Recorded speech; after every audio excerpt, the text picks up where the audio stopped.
शेतकरी कर्जमाफीच्या नियम अटींमध्ये मोठा बदल। 50,000 रुपयांच्या ऐवजी आता 2 लाख रुपयांपर्यंत कर्जमाफी मिळणार। 2026-27 ची ही अट काढून टाकली। मुख्यमंत्र्यांची विधानसभेत घोषणा।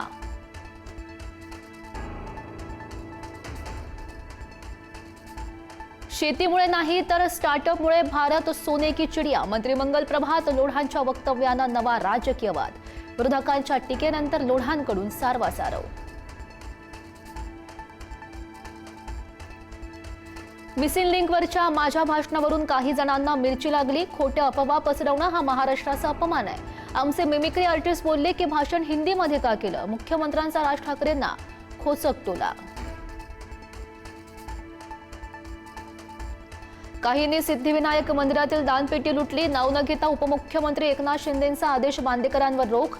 तत्कालीन मुख्यमंत्र्यांनी चौकशी का लावली नाही। उद्धव ठाकरेंवरही निशाणा। नाशिकमध्ये ठाकरेंच्या सेनेचे 10 ते 12 नगरसेवक शिंदेंच्या शिवसेनेच्या गळाला लागल्याच्या चर्चा। काही नगरसेवकांची शिंदेंच्या वरिष्ठ नेत्यांसमवेत बैठक झाल्याची ही माहिती।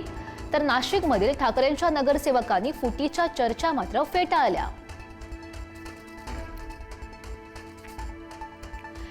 कर्जत नगरपंचायतीच्या नगराध्यक्ष पदासाठी रोहित पवार राम शिंदे एकत्र। नगराध्यक्ष पदासाठी भाजप आणि शरद पवार यांचे राष्ट्रवादी एकत्र। कर्जतच्या नगराध्यक्षपदी भाजपाच्या छाया शेलार यांची निवड।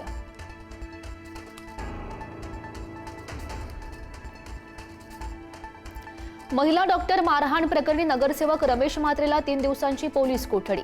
कल्याण न्यायालयानं 13 जुलैपर्यंत पोलीस कोठडी सुनावली।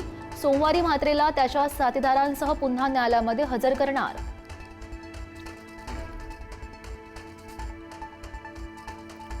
नाशिक टीसीएस धर्मांतर प्रकरणी निदा खानला जामीन मंजूर।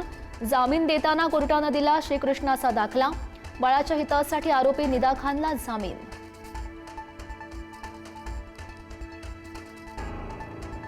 मुंढवा शासकीय जमीन गैरव्यवहारामध्ये नोंदवण्यात आलेला दस्त अखेर रद्द। दस्त रद्द झाल्यानं मुद्रांक शुल्क आणि दंड रद्द होण्याचा मार्ग मोकळा। खासदार पार्थ पवारांच्या मीडिया कंपनीला दिलासा मिळण्याची शक्यता। विद्यमान कायद्यानुसार दोषींना 1 लाख दंड आणि मृत्यूदंडाच्या शिक्षेची तरतूद। मंत्री नरहरी झिरवाळांची विधानसभेमध्ये मोठी माहिती। मात्र या कायद्याची प्रभावी अंमलबजावणी होत नसल्याची झिरवाळांकडून कबुली।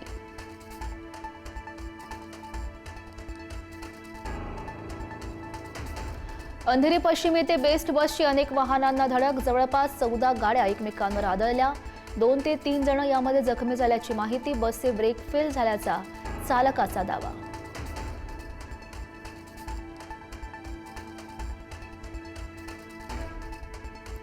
पिंपरी चिंचवडमधील मोशी कचरा डेपो दुर्घटनेमध्ये 52 तासांनंतरही शोध कार्य सुरूच।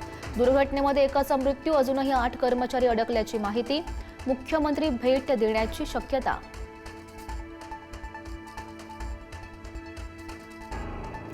राज्यातील मुदत संपलेल्या 15,636 ग्रामपंचायत निवडणुका लांबणीवर पडण्याची शक्यता।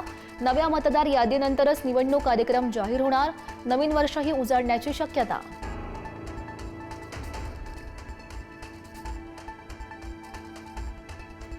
नांदेडमध्ये आरोग्याला घातक ठरू शकणाऱ्या पाकिस्तानी उत्पादनांवर कारवाई।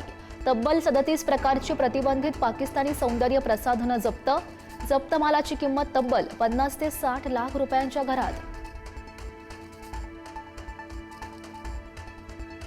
ऑस्ट्रेलिया दौऱ्यात पंतप्रधान मोदींकडून ऑपरेशन सिंदूरचा उल्लेख। ऑपरेशन सिंदूर दरम्यान सर्वांनी डेमो पाहिला असेल। मोदींचं विधान, दहशतवाद्यांच्या अड्ड्यांवर स्फोट होताना आवाज जगात घुमत होता।